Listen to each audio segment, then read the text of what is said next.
저희들이 살면서 경험하는 많은 일들이 있습니다. 그 중에서 때로는 이렇게 재미가 있으면서도 슬픈 이야기들도 있죠. 이런 이야기들이 있습니다. 최근에 어느 성도님이, 최근은 아니군요, 새로 집을 이사를 하게 되었습니다. 이사를 하는데 새로 이 집을 이사하다 보니까 손볼 때가 있죠. 근데 마침 아내가 없는 상태에서 남편만 있을 때, 그때 일하는 분들이 와가지고 집을 또 손을 보게 되었습니다. 그때 마침 뭘 물어보게 됐냐면, 이 수건거리가 있었는데 묻습니다. 이제 남편밖에 안 계시니까 집주인에게 묻는 거죠. 이 수건거리를 어디다 걸으면 좋겠습니까? 이 남편분이 생각을 해보니까 화장실 스위치와 수건거리가 가까우면 좋을 것 같아요. 그래서 스위치 위에다가 수건거리를 걸어 주십시오라고 얘기를 했습니다. 그리고 나서 이제 후에 이제 그 아내 되신 분이 오시게 된 거죠. 그리고 나서 이렇게 바뀐 것을 보다가 화장실에 가 보니까 수건거리가 스위치 바로 위에 있었습니다. 이거 누가 여기다 달았지? 아내가 물으니까 남편이 얘기합니다. 일하는 사람이 물어보길래 내가 여기다 달라고 그랬어. 여러분, 아내 없을 때 그 일을 잘 진행한 남편이 칭찬을 받았을까요? 아니면 욕을 먹었을까요? 예, 벌써 여자분들은 고개를 설레설레 하죠. 예, 욕을 드시게 되었습니다. 왜요? 남편이 볼 때는 수건거리와 스위치가 가까우면 좋다라고 생각을 했는데요, 막상 수건거리에 수건을 걸면 뭐가 가려지게 되죠? 그 스위치가 가려지게 되죠. 그러니까 얼마나 불편해요. 그래서 또 다시 띄어서 옮게 되니까 아내한테 결국은 욕만 먹게 되는 거죠. 이런 일들이 많이 있습니다. 남편이 아내에게로부터 부탁을 받습니다. 뭘 사다 주세요. 그래서 남편이 갔다가 오는 길에 뭘 사갖고 오게 됩니다. 그러면 꼭 틀린 걸 사갖고 오게 되죠. 그래서 아내들이 보통 얘기를 하죠. 제발 생각하지 말고 시키는 대로 하라, 이렇게 얘기를 합니다. 그래서 참 사실은 남자들이 불쌍해요. 특별히 연세가 드셔서 은퇴하신 다음에, 그전에는 바빠서 가정일과 거리가 멀죠. 그러나 이제 은퇴한다면 시간이 많아지니까 가정일에 자꾸 인발부가 되는데요, 평소에 안 하던 일을 하다 보니까 자꾸 틀리게 됩니다. 딴에는 밖에서 일하던 식으로 머리를 써가지고 이렇게 하면 더 좋을 것이다 라고 생각하는데 이게 영 맞지가 않는 거죠. 그래서 참 그런 불편한 일들이 벌어지게 되어지고, 우리가 들을 땐 웃지만 어쨌든 이렇게 연세 들어가는 남성분들은 참 불쌍한 존재다, 이런 생각을 가져보기도 합니다. 그래서 그 여자분들이 하는 얘기, 때로는 그 말이 어떤 때는 진리처럼 느껴지기도 하죠. 생각하지 말고 시키는 대로, 아니면 시키는 것만 해요. 이것이 어떻게 보면 저희들에게 중요한 명제가 될지도 모르겠습니다. 하나님께서 우리들에게 어떤 기대를 가지실까요? 우리가 보통 얘기할 때 생각하지 말고 믿어라, 그냥 믿으면 된다, 먼저 믿으면 된다라고 얘기를 합니다. 성경을 읽을 때도 의문이 되면 그냥 믿고 읽어라 라고 얘기를 합니다. 정말 하나님께서도 우리를 나이 들어가는 남성들이 집안일에 인발부됐을 때 자꾸 실수하는 것이 두려워서 생각하지 말고 시키는 대로 해 라고 하는 것처럼요, 하나님께서도 우리들에게 그렇게 원하실까? 그러나 성경은 그렇게 원하지 않으시죠. 적어도 하나님께서는 우리들을 나이 들어가는 집안일에는 거리가 먼 남성들처럼 생각하지 않으시고요, 그리고 굉장히 스마트한 존재들로 인정을 하십니다. 그래서 우리에게 제발 좀 생각하라고 얘기를 하시죠. 생각하고 성경을 좀 읽고 생각하고 신앙생활을 좀 하라라고 얘기를 하십니다. 이것이 사실 여호수아서를 보시면 특별히 저희들이 생각하는 것이 얼마나 많이 필요하고 그것이 얼마나 유익한가를 저희들이 발견할 수 있습니다. 여호수아서 8장을 지난주 한 주 동안 묵상을 했습니다. 여러분, 날마다 솟는 샘물을 가지고 묵상을 하셨죠? 제가 처음으로 딱 지난주간에 묵상을 시작하면서 이런 생각을 가졌습니다. 야, 내가 날마다 솟는 샘물을 편집하는 사람이라면 난 이렇게 편집 안 할 것 같아 라고 생각을 했습니다. 왜요?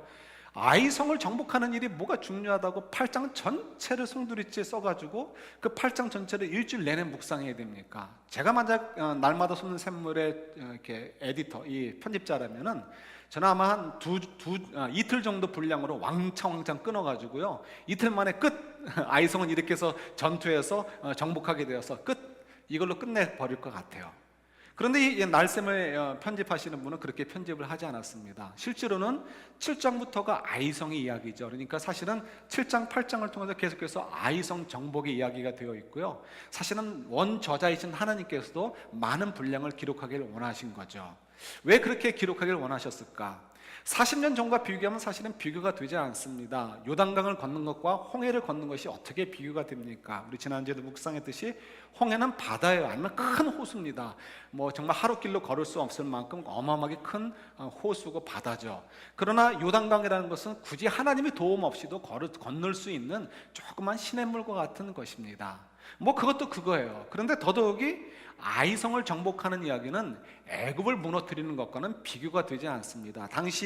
그때 당시의 그 기록들을 보면요, 이집트가, 애굽이죠. 이집트가 그 지역을 이렇게 사실상 점령했던 시대가 있습니다. 그럴 때 보면 오늘날로 얘기하면 1개 사단, 2개 사단이 가 있는 게 아니고요, 그저 몇백 명 혹은 몇십 명 정도의 분타 정도, 아주 조그만 이렇게 부대가 이렇게 배치돼 가지고요, 그 부대들을 통해서 그 지역을 통과를 했습니다. 그러니까 그만큼 성들이 작지 않았고요. 물론 뒤에 이집트라는 대국이 있으니까 이집트에서 파송한 군대를 함부로는 할 수 없겠죠.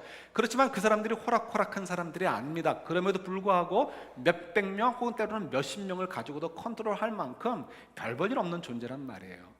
그런데 그런 그까지 아이성을 점령하는데 뭐 그렇게 7장 8장, 특별히 8장 전체를 송두리째 사용해야 될 이유가 뭐가 있겠냐는 거예요. 거기엔 분명히 이유가 있을 거예요. 그래서 주님께서 우리에게 기대하시는 거예요. 생각하면서 좀 읽으라는 거죠. 그래서 우리가 여호수아서를 먼저 이해를 하셔야 됩니다. 여호수아는 땅을 정복하는 이야기입니다. 근데 이 땅을 정복하는 이야기인데 그냥 이야기가 아니고요, 하나님의 약속의 성취죠. 그래서 아브라함과 이삭과 야곱에게 약속해 주신 대로 너희가 보는 이 언약의 땅을 내가 너희들에게 후손들에게 줄 거야, 그 약속을 해 주셨어요. 그리고 400년 후에 이스라엘을 꺼내셔서 그 땅으로 가게 하셨고 40년 동안 광야 생활 후에 드디어 그 땅을 점령하게 되어집니다. 그래서 하나님이 약속을 성취해 주시는 과정이 여호수아서에 기록되어 있습니다. 그런데 중요한 건 이거예요. 우리가 누누이 강조하자면 땅이 아닙니다. 중요한 것은 땅이 아니란 말이에요. 땅이 아니고 뭐죠? 하나님의 언약이 성취인데 그 언약의 핵심은 땅의 정복이 아니라고 말씀을 드렸죠. 우리가 잘 알고 있어요. 그것은 하나님께서 창세기 12장 1, 2, 3절에 기록되어 있는 대로 우리를 모든 민족, 온 세상을 구원하도록 하기 위한 복의 근원으로 삼으시는 것, 그것이 키포인트고 그것이 언약의 핵심인 거죠. 그래서 이 땅을 정복하는 이야기 속에서도 그냥 땅 이야기가 아니고요, 땅 이야기라면 그야말로 어떻게 보면 여호수아서가 필요 없습니다. 그냥 신명기서 뒤에 부록으로 한 장 내지 2장 정도면 그걸로 끝납니다. 그까지 뭐 땅 점령하는 게 뭐가 중요하겠어요. 그러나 그까진 땅이 아니고 하나님께서 약속하신 것, 하나님의 거룩한 백성으로 하나님을 전하는, 그 구원을 전하는 복의 근원으로 세워지는 과정이 기록되어 있기 때문에 여호수아가 아주 존재하는 것입니다. 그래서 그것은 우리가 그냥 땅을 정복하는 이야기로 보실 게 아니고 하나님께서 약속하신 궁극의 언약의 핵심, 어떻게 하나님께서 그의 백성들을 하나님의 그 복의 근원으로 온 세상을 구원하기 위한 하나님의 거룩한 백성으로 세워가시는가, 훈련해 가시는가, 교육해 가시는가를 우리가 잘 보셔야 되는 거예요. 그래서 우리가 생각하면서 보셔야 됩니다. 그래서 그렇게 해서 보게 된다면 우리가 다른 각도에서 보여지게 되죠. 그래서 우리 이 1장부터 8장만 보더라도, 우리가 지금 8장까지 묵상했잖아요. 1장부터 8장까지만 보더라도 그런 내용들을 담고 있습니다. 예를 들어서 요단강을 건너는 문제든지, 적진 앞에서 할례를 행한다든지, 혹은 여리고성을 정복하는 방법, 또 라합이 구원받는 것. 그러나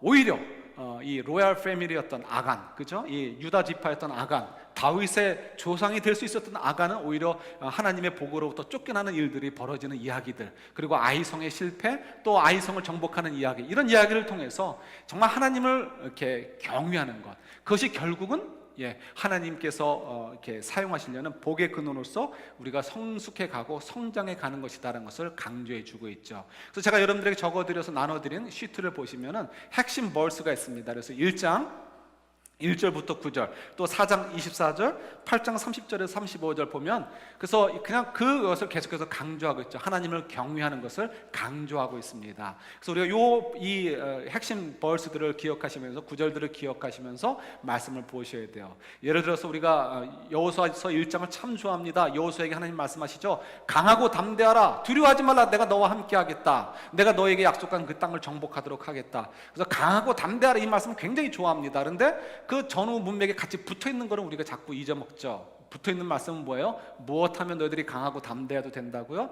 모세가 너에게 전해준 여호와의 말씀을 잘 듣고 순종하면, 잘 지키면 너희들이 걱정하지 않고 담대해도 된다라고 말씀하셔요. 그래서 4장 24절에서도 돌을 꺼내와서 그걸 가지고 보면서 어떻게 하라고요? 모든 민족들 또 너희들과 너희 후손들이 하나님을 경외하도록 하여라 라고 말씀하고 계시고, 8장 끝에 가서도 그리심산과 에발산에서 서로 말씀을 읽고 낭독함을 통해서 저주를 얘기하고 축복을 낭독함을 통해서 하나님을 말씀을 순종하는 것, 그것이 결국 하나님을 경외하는 것이다. 그래서 하나님을 경외하는 삶을 살아야 된다. 그러면 강하고 담대하라 라고 얘기하시는 것을 저들이 보게 되죠. 그래서 이런 이 흐름 속에서 우리가 이제 우리가 이 여호수아서를 보실 수 있어야 돼요. 이런 생각을 가지고 여호수아를 보시게 되면 여호수아가 재밌어지고 내용들이 참 많이 우리에게 도전이 되는 것이 많이 있습니다. 우리 한번 이제 조금 더 들어가서 오늘 본문 들어가기 직전에 이것과 이 본문과 아주 직접적인 관련이 있는 아간의 이야기를 한번 살펴보도록 할까요? 우리가 이 생각을 하지 않고 말씀을 보게 되면 하나님이 굉장히 아주 건조한 분으로 생각이 들어집니다. 하나님 우리를 정말 촉촉하게 사랑하시고 우리와 하나님과의 관계가 그런 관계라는 것을 우리가 잊어버리게 되고요. 하나님은 굉장히 무섭고 우리에게 명령만 내리시고 앞뒤 가리지 않으시고 굉장히 무서운 선생님처럼만 느껴질 수 있습니다. 정말 그런가 아닌가 한번 생각해 봐야 되겠죠. 그래서 우리가 아간의 얘기를 한번 보도록 하겠습니다. 여러분, 아간이 범죄를 했는데 아간을 특별한 사람으로 보지 않아도 좋을 것 같아요. 저는 어떤 면에서 아간은 굉장히 자상한 아빠가 아닐까 이런 생각을 가져봅니다. 왜 그럴까요? 아간이 어떤 범죄를 했나 한번 생각하시면 좋을 것 같아요. 여러분, 아간이 40년 동안을 살았습니다. 어디서 살았어요? 광야에서 살았습니다. 40년 동안 광야에서 삶을 살았는데 40년 동안 마켓이 있었습니까? 없었습니까? 마켓이 없었습니다. 먹고 사는 문제야, 먹는 문제야 하나님이 만나러 주셨고 바위에서 물을 내주셨으니까 먹고 마시는 문제는 해결할 수 있어요. 그러나 그 밖에 생활 필수품이 있죠. 생활 필수품이 광야에서는 더 많이 필요할 수도 있습니다. 옷이 헤어지죠. 옷을 살 수가 있나요? 없죠. 어떻게 옷이 생기는 거예요? 갓 태어난 아이는 형이나 언니가 물려주는 옷을 입어야 되고, 언니나 형이 물려줄 때는 어떨 때 물려줄 수가 있어요? 누군가 돌아가셨을 때 돌아가신 분이 입던 옷을 받을 때 물려줄 수가 있는 거예요. 그 옷을 40년 동안 입었어요. 빨래를 할 수 있었겠습니까? 먹을 물도 없는데. 그냥 40년 동안 대물림에서 입는 옷이 굉장히 낡았을 것이고 더러웠을 것입니다. 정말 거지 같은 신세들이었을 거예요. 샤워를 했겠습니까? 세수를 제대로 했겠습니까? 그러니까 이제 이분들이 사실은 모든 필수품이 없는 거죠. 처음에 애굽에서 갖고 온 이렇게 일상에 필요한 도구들이 망가지기 시작하고 닳아서 부러지고 그런 것들이 없어지기 시작을 했습니다. 그러니 이제 요단강을 건너서 다른 땅들을 점령하게 되면 하고 싶은 일들이 너무 많은 거죠. 점령하면 그들이 가지고 있었던 가전제품만 아니라 할지라도 부엌에서 국 끓이는 것이든 주걱이든 숟가락이든 밥그릇이든 그런 것이라도 얻을 생각, 또 그 다음에 그들이 입고 있었던 옷을 멀쩡한 옷을 우리가 깨끗한 옷으로 갈아입는 그런 기대들, 이런저런 기대들을 가지고 있었습니다. 그런 기대 속에서 이스라엘 백성들이 이제 여리고성을 들어가는데 하나님께서 이 뜻하지 않는 명령을 내리시는 거예요. 무슨 명령을 내리십니까? 들어가면 다 죽이고 다 불살라 버리라는 거예요. 그리고 불타지 않는 금과 은과 청동 같은 것들은 나중에 하나님 이제 전을 짓도록 하기 위해서 그러셨겠죠. 그래서 하나님께 바치라라고 명령을 내리십니다. 이스라엘 백성들이 어땠을까요? 굉장히 낙담됐을 것 같아요. 아니, 하나님이 우리 사정을 모르시나? 우리가 지금 얼마나 필요한지 모르시나? 우리는 지금 깨진 바가지 하나라도 주워서 사용해야 될 판인데 어떻게 여리고성에 있는 모든 것들을 다 불태워버리라고 하시는가? 하나님 정말 너무하신다, 이런 생각을 분명히 가졌을 것 같아요. 우리도 갔는데 왜 그런 생각 안 갖겠습니까? 그리고 정말 막상 점령을 했습니다. 점령을 했는데 그래서 좀 불태는 그 불 속에 자기가 찾은 물건들을 다 집어 던져놓기 시작을 합니다. 바로 그 순간에 아간이 아마 굉장히 자상한 아빠가 아니었을까 싶은데 머릿속에, 눈 속에 아른아른 거리는 존재들이 있어요. 누가 있어요? 사랑하는 아내가 있고 사랑하는 이 자녀들, 아들들이 있고 딸들이 있어요. 그 순간 그들이 입고 있는 그 누더기 같은 옷들, 그 옷을 좀 바꿔주고 싶어요. 이제 우리가 정착하게 될 텐데, 정착하게 되면 우리 아이들을 위해서라도 뭔가 정착금이 필요한데 기반이 하나도 없단 말이에요. 그러니까 그 눈에 그때 들어오는 은과 금 한 덩어리가 별거 아니겠죠. 그러나 그것이 그 빈털터리인 그에겐 너무나 소중하게 느껴지는 거죠. 그러니까 아간을 너무 욕심, 탐욕 덩어리, 아주 나쁜 인간으로 보지 않으셔도 좋을 것 같아요. 정말 너무너무 자상한 아버지, 너무너무 자녀들과 가정을 사랑하는 아버지로 생각해도 좋을 것 같아요. 그러니까 그 아버지의 마음에 자녀들 때문에 마음이 흔들리게 되는 거죠. 그래서 자기도 모르게 알고지만 어쨌든 외투도 감추게 되고 은과 금을 감추게 되었어요. 여러분, 얼마든지 벌어질 수 있는 일입니다. 얼마든지 일어날 수 있는 일인 거예요. 근데 하나님께서는 그를 눈 감아주지 않으셨죠. 그리고 하나님께서는 이 아간만이 아니고 그가 그렇게 사랑해서 돌보고 싶었던 자녀들까지도 전부 다 돌에 맞아 죽이게 하셨습니다. 얼마나 무서운 하나님이신지.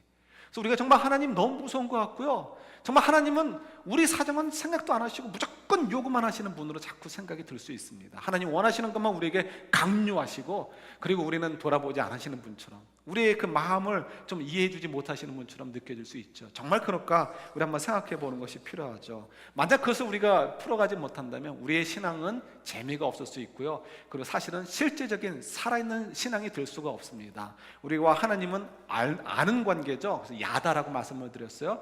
그런 관계라면 우리가 하나님과 인격적인 관계를 맺어야 되는데, 하나님에 대해서 이렇게 오해를 하면서 우리가 어떻게 하나님과 깊은 관계를 맺을 수 있겠어요? 그래서 우리가 이 오해를 풀어야 되죠.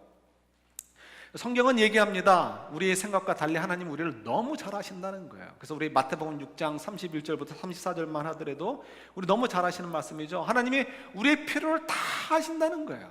그러니까 너희들이 뭘 달라라고 하기 전에 이미 하나님 필요한 걸 다 아시니까 제발 기도할 때 뭐 하지 말라고요? 이거 주세요, 이거 필요합니다, 이거 주셔야 됩니다, 주실 줄 믿습니다 라는 얘기 좀 하지 말라라는 거예요. 그런 기도는 누가 하는 거라고요? 하나님을 모르는 사람들, 하나님을 모르는 사람들이 그런 소원을 비는 거고, 하나님을 아는 사람이라면 그런 소원을 빌 필요가 없다는 거예요. 하나님이 다 아시기 때문이라는 거죠. 그럼에도 불구하고 저희들은 기도하면 그거예요. 뭐 주세요? 내가 이거 요구하지 않으면 하나님이 안 들어주실까? 내가 이거 하나님 앞에서 신음소리 내지 않고 앓는 소리 내지 않으면 하나님이 돌아보지 않으실까 봐 걱정이 되는지 계속해서 하나님 이거 주세요, 요거 주세요, 요거 주세요, 요거 주세요가 우리의 기도 제목인 거예요.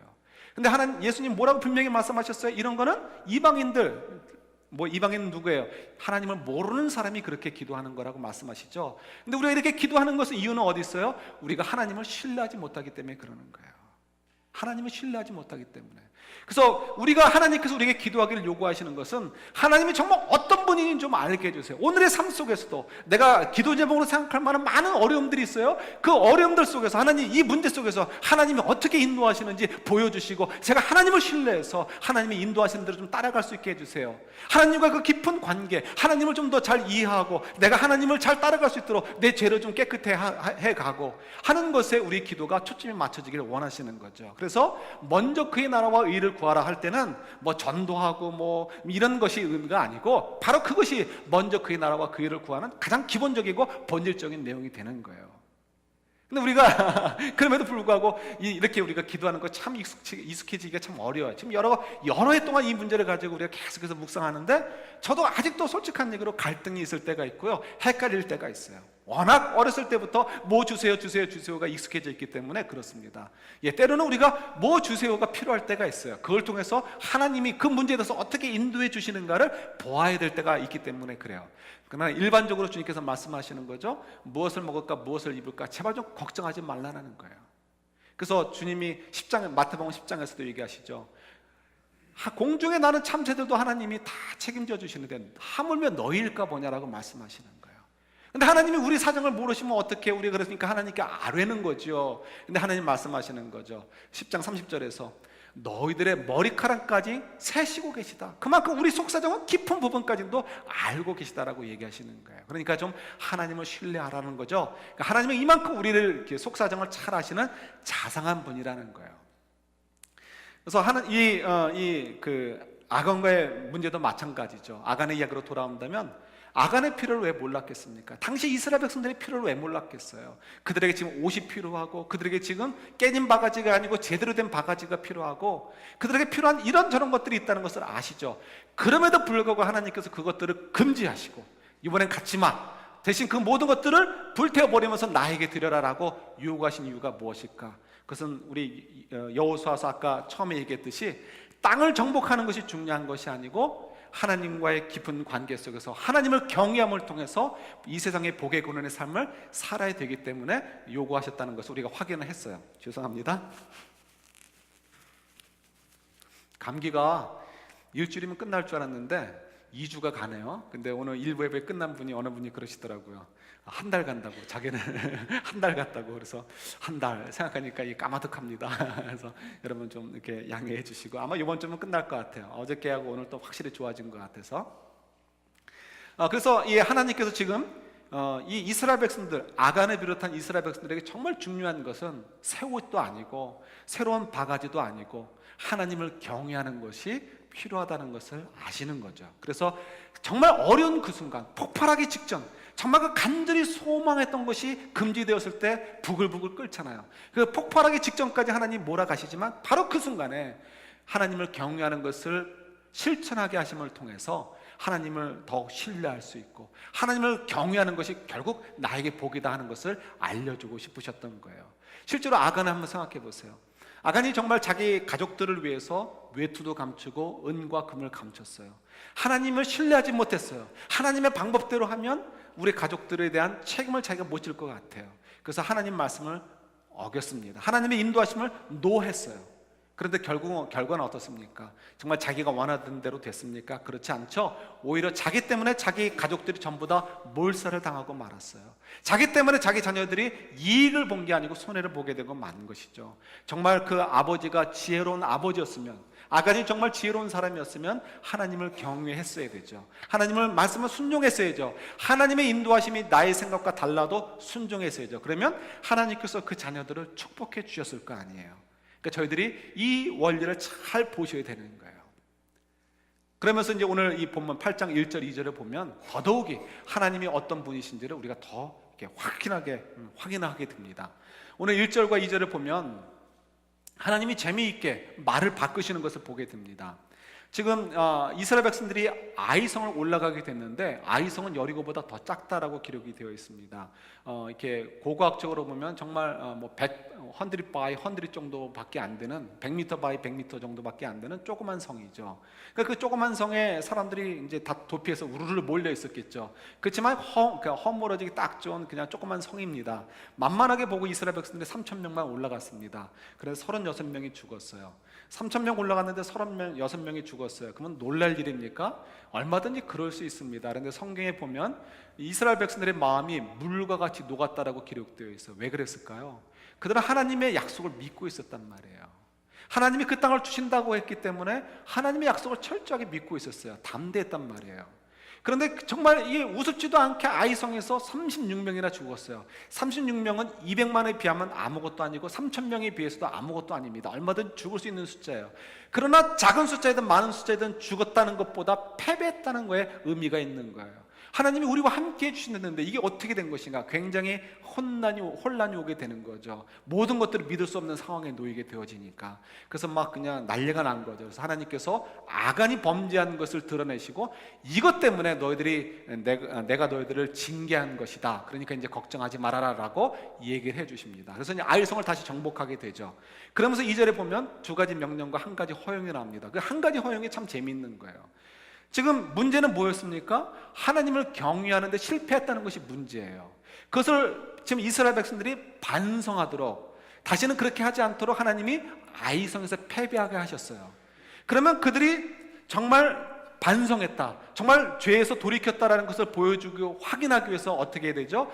아이성에 가서도 철저하게, 여리고성보다 더 철저하게 모든 것들을 다 불태워버리고 하나님께 드려라라고 명령을 내리셔야 돼요. 그렇게 해서 확인하셔야 되는 거죠. 그런데 놀랍게도 하나님께서는 말을 바꾸시는 거예요. 이번에 아이성을 차지하게 되면 너희들 그곳에 있는 모든 것들을 너희들이 가둬도 된다라고 말을 바꾸십니다. 왜 그랬을까요? 이유를 여러 가지 생각할 수 있겠지만 제 생각에는 하나님이 이스라엘 백성들의 속 깊은 사정까지는 아시잖아요. 그러니까 그들의 마음이 이미 준비됐다는 것을 아시는 거다라고 생각을 해요. 그리고 또 두 번째는 이제 그들의 필요가 무엇인지를 아시는 거죠. 그래서 이제 그 필요를 채워줄 타이밍이다라고 생각을 하신 거예요. 그래서 그 필요를 채워주시는 거예요.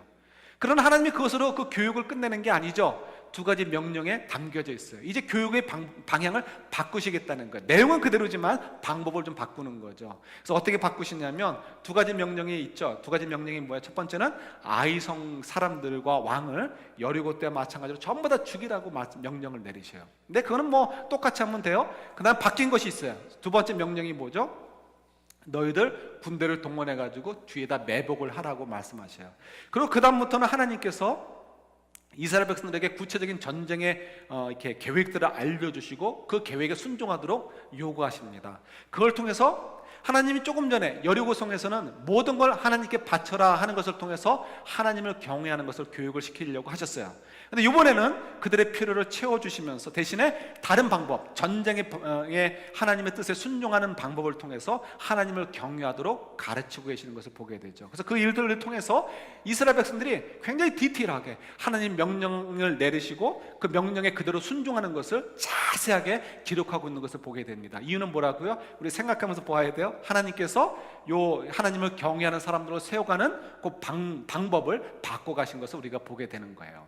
그래서 우리가 하나님께서 허락하신 속에서 하나님의 그 성품을 발견할 수 있게 되는 거죠. 두 가지인 거예요. 하나는 우리의 속사정을 잘 아시는 자비로우신 하나님이라는 거예요. 그냥 무조건 하나님 명령만 내리신 분이 아니시라는 거죠. 우리 속사정을 잘 아신다는, 그래서 피할 길을 주시는 거예요. 두 번째, 하나님께서 우리를 그냥 그걸로 끝이 아니고 끝까지 견고한 사랑으로 방법을 바꿔서라도 끝까지 계속해서 우리들을 훈련시키셔서 정말 복의 근원으로서 우리 삶이 살도록 이스라엘 백성들도 인도하시고 우리를 인도하시는 분이다라는 것을 우리가 발견할 수 있는 거예요. 이게 굉장히 중요한 부분이죠. 다운타운은 종종 나갑니다. 자주 나가는 편은 아니지만 나가면 불편함이 있습니다. 파킹하기도 힘들고요. 파킹비가 너무 비싸요. 지금 정확히 기억이 안 나는데 3분의 쿼터인가요? 6분의 쿼터인가요? 그래서 한 시간은 짧잖아요. 한 2시간 정도 만남 가지려고 하면 2시간도 때로는 짧은데 들어갈 게 많이 있습니다. 그래서 그나마 요즘 크레딧 카드로 이게 해결이 되니까 좀 쉽지, 옛날 같으면 쿼터가 없으면은 이게 정말 파킹하기 굉장히 힘들죠. 얼마 전에 이제 또 다운타운을 나갈 일이 있었습니다. 다른 곳에 들렸다 가는 바람에 조금 일찍 갔어요. 1시간 전쯤에 도착을 했습니다. 그래서 바로 파킹하고 들어가기가 아깝죠. 돈도 아깝고 또 중간에 나와야 되니까 그게 싫습니다. 그래서 좀 기다리고 있으면 좋을 데가 없을까. 근데 세울 데가 없어요. 근데 마침 만나기로 한 장소가 사거리에 있었는데 그 사거리 조금 앞에 좀 지나가면은 큰 홀 블락 중간에 조그만 골목이 있었습니다. 그래서 그 골목 속으로 들어갔어요. 골목으로 들어갔더니 이 전체 그 블락으로 이 골목이 쫙 길게 늘어섰는데요. 그 골목 길이가 저희 교회 전체 길이의 한 2배 정도 가까이 되는 것 같아요. 굉장히 긴 골목입니다. 그리고 그 골목에는 이 파킹 피를 받지 않는, 그러니까 돈 걷는 기계가 없는 그냥 자유롭게 파킹할 수 있는 이 부분이 있었습니다. 그래서 그쪽 사이드로 차들이 쭉 서 있는 거예요. 그래서 잘하면 내가 여기 한 군데 자리 잡아서 세울 수 있겠구나 생각을 했어요. 그래서 이제 찾는데 처음에 시작해서 끝까지 가는 동안에 불행하게도 자리가 빈 곳이 없었습니다. 자리가 빈다라고 생각하면은 그 건물에 들어가는 파킹랏으로 들어가는 그 입구들이었어요.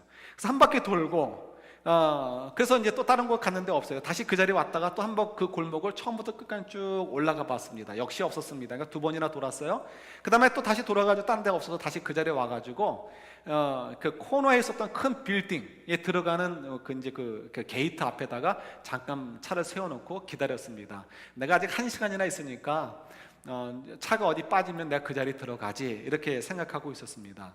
마침 이제 제가 설교 준비하는 그 페이퍼가 있어가지고 설교 준비를 하면서 있었습니다. 그런데 이제 계속해서 눈은 어떻게 해요? 자꾸 왔다 갔다 하는 거죠. 어디 비는 데 없나, 어느 비는 데 없나.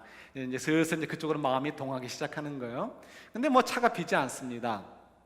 그런데 갑자기 어느 건물에서 사람이 한 명이 나오더니 젊은이인데 막 뛰기 시작하는 거예요. 보통 차를 빼는 사람은 뛰지 않죠. 그래서 저거 차 빼는 사람일까 이런 생각을 가지고 있는데요. 그래서 그 사람을 보는데 그 순간 눈에 이제 백밀러로 차가 제가 서 있는 골목으로 들어오는 것이 보입니다.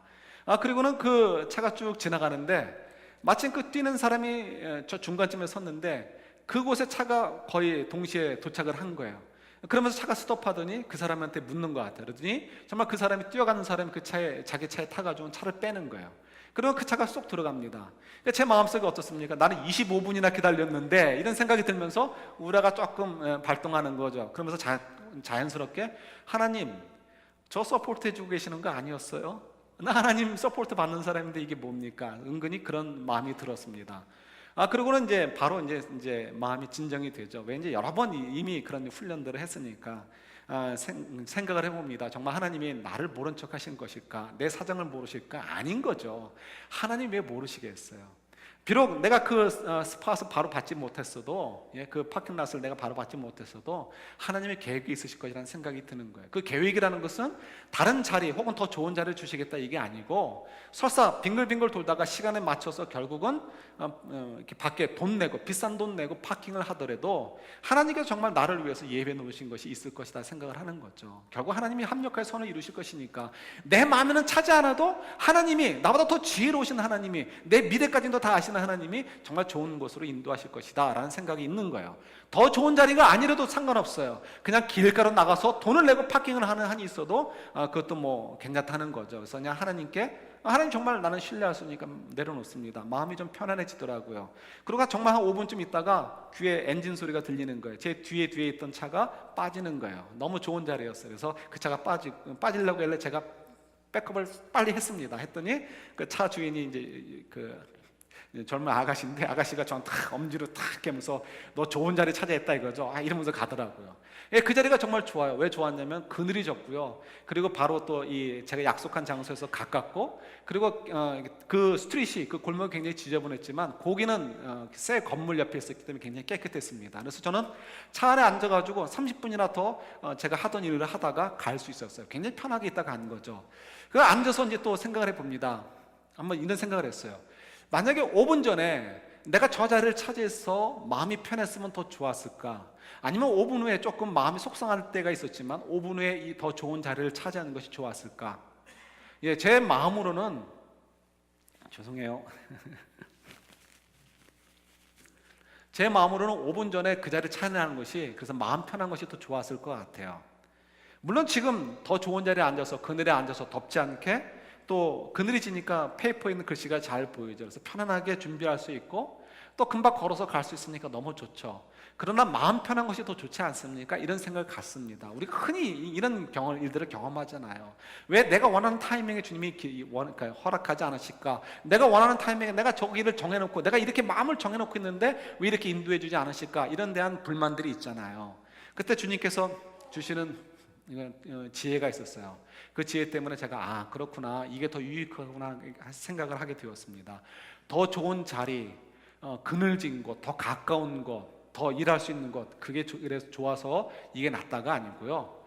그 5분 동안 잠깐 마음이 속상했었지만 그때 내가 주님을 신뢰해서, 내가 비록 더 좋은 자리 가지 않아도 결국 나가서는 큰 도로에도 사실은 파킹랏이 있지 않았지만 헤매서 찾아서 돈을 내고 멀리 걸어서 오는 한이 있어도 하나님이 인도하시는 것이 나에게 정말 유익이 될 것이다라고 믿고 고백할 수 있었던 그 시간들, 그 순간들, 그 믿음의 훈련들, 이것이 너무 저에게 유익했다는 거예요.